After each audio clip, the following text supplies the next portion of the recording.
Hi everybody, it's Nikki here. 안녕하세요. 저는 Nikki입니다. Welcome back to Hallyu Heaven. And as announced last week, this will be kind of a language video, and you'll be able to see how I actually study Korean. Now, I want to begin by saying the way my brain kind of learns new things is by writing it down. So I a lot of times just simply copy a whole book and I know what's going on in it. Like new material, like that's what I did for chemistry back in school and everything. If I write it down, my brain is more likely to absorb what's happening or listening, but then still writing as well. So a lot of my tips will come with writing, as you will be able to see from the way I use my language books. So let's get started. I'll be inserting clips from me actually going through the books with you guys instead of you just having to stare at me, staring at the camera or talking to the camera, so it will be easier for you to follow and actually see what I'm talking about. Hi guys, this is Futures Past Nikki. As I was editing the video, I've realized that this video would have been insanely long. So instead of giving you like a 30-45 minute video, I'm going to make this into two parts. So this week we're going to be focusing on everything but the apps I am using. So stay tuned for next week's video, which will also be just the language learning apps I am using. So yeah, let's continue with this video. So the first book that I'm actually using is Korean from Zero. And one of the reasons I like this so much is you can actually learn or use this book online for free as well. And if you have bought the physical copy on Amazon, you can get the ebook version for free. So that is definitely a plus. And as you can see from the clips I'm showing you right now, is that I don't write in my books. I absolutely never write in my books. Even if it is study books like this, I do not write in them. I don't know why. It's just like, what if I mess up and it looks all odd, or if I want to share it, like for my Japanese book, I wind up giving it to my daughter because she's actually learning Japanese. And I didn't want to have it written in it. Like, I'm just really odd with paper. I just don't like messing it up. Like coloring books, I'd rather make a copy of what I'm coloring so I can then go back and still have it again, if that makes any sense. Yes, so I don't write in my book. I have a separate notebook for all my language books that I write out everything that's going on in it, so my brain actually retains it. Korean from Zero has 3 stages, 1, 2, and 3. Yes, I am still on stage 1 because the way I study this language, especially, is I go from many different places and compile everything together. But you'll hear more about that as I go on. So Korean from Zero definitely goes from A to Z.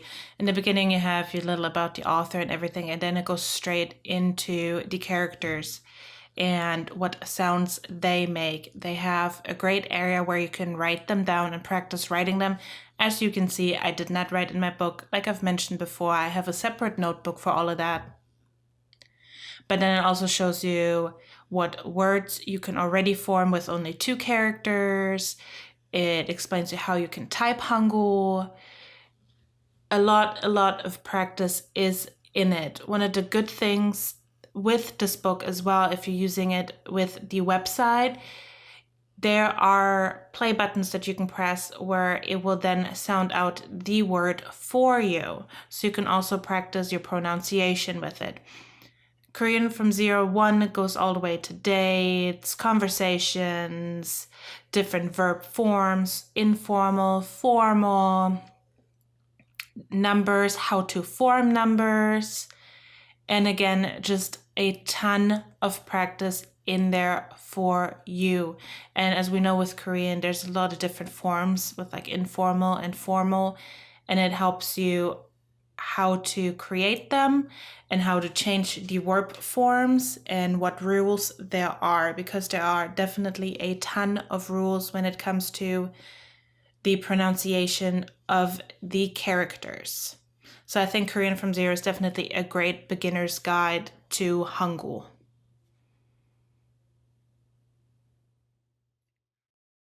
The second book I am using is let's study Korean. Let's study Korean has no romanization in it. So if you're not familiar with romanization or with the Hangul characters, it might be a little harder for you to use this book. But as I've mentioned in previous videos, I have a very much a love-hate relationship with romanization. In the beginning, it can really help you figure out how to say the words, but your best bet is just to learn the vowels and the consonants and what sounds those make, so you can then put the words together yourself and read it out. Because when I first started learning Korean a long, long time ago, kind of the reason why I gave up too is because I would always look for the romanization, but then wouldn't be able to read the actual word in Hangul characters. And that was my major downfall. And then when I restarted learning Korean, I completely dropped romanization and just learned the characters. Let's Study Korean can definitely seem a bit scary to someone who's just starting out with Korean. So I think Let's Study Korean is more a book that you want to get as a side book when you have already learned a little bit of Hangul and you can read it, because as you will see a little further on, as I'm showing you the book a little bit, it can look very, very daunting because everything is in Hangul. Of course, there are descriptions and everything in English, but other than that, everything is in Hangul, and you have to figure out what grammar structure is right, what verb form is right, what ending is right. You're going through honorifics and all of that good stuff. So yes, don't worry though, there are answer keys. So if you're struggling, you can always go check your answer key and find the right answer. And again, it does have practice pages as well where you can write in. Again, I don't write in my book, so mine are completely free of any writing. So yes, just don't worry. I would still get it even if you are unsure about your Hangul and reading the characters, because you will definitely get the hang of it really, really quickly. Korean from zero as well. The first chapter or two will be just about romanization, or will be about the characters and will have romanization, but there will become a part in Korean from zero where they will drop romanization and you will just have to read the words as they are using only Hangul characters. Another big tip from me of learning a new language is to watch shows in said language. That's how I learned all my English. When I was back in school and how to further my English, I watched everything in English with German subtitles, then with English subtitles, still English language. Then sometimes I would switch listening it in German but English subtitles, and then at the end I did English and English so I could completely understand the words and write them down if I didn't know one. And I'm pretty much doing the same thing with Korean. I watch a lot of Korean shows with English subtitles, but I'm at the point now where most of the time I don't need it and I don't realize that I'm actually not reading the subtitles. I'm just understanding what's going on. So yes, another tip is K-pop lyrics or lyrics in general. If you have a band, a group that you like, just go ahead and print out the lyrics, but don't print them out with romanization or English translation, because this will be up to you to figure out. You can write them down and you can use translating services. I don't recommend using Google, but Naver Papago actually is one of the better ones, I think. And you can also see in the dictionary what meanings it could have. So as you go translating word for word, you can see the meaning or what the sentence is about and then pick the right meaning for said word. And this way, there's many different meanings you are learning, and you will just be able to place things together and understand the whole what's behind the sentence as well. Basic grammar structure, of course, is definitely wanted, but you can also find that on like Korean from zero, because it will talk about how the grammar is put together. So yes, Korean is not an easy language to learn, But please don't give up, just hang in there and stick with it.